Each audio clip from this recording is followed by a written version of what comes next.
جاي تقول نفتح باب لسنين مقفول، معلش مفيش في ايديا حلول تنفع ترضيك.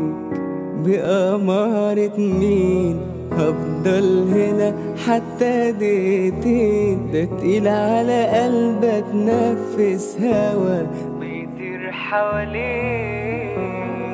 لو جاي في رجوع انساني شوف لك موضوع تاني، ارجع لي للي اذاني وعليا بيه. ما تقلبليش في مواجع، وقتك ده خلاص بقى ضايع. مش لاقي قلبنا في الشارع علشان ارميه.